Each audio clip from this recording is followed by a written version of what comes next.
Today, we are making curd cheese, also known as farmer's cheese.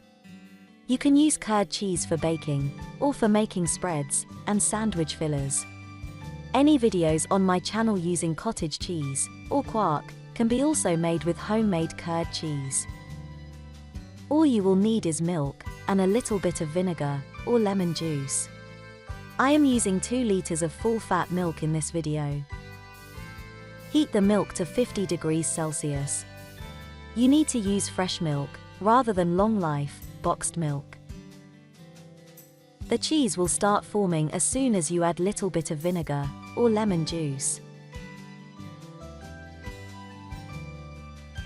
Stir the milk gently, until it separates, forming curd cheese.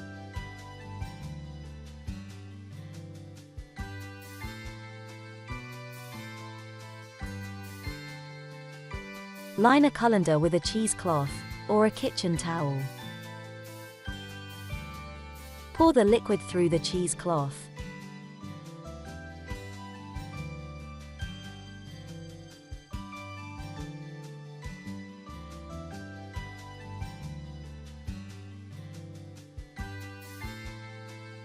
Cover the curd cheese, and leave it in the fridge overnight, letting any excess liquid drip into a bowl underneath. The next day, place the curd cheese into a bowl, or into a storage container.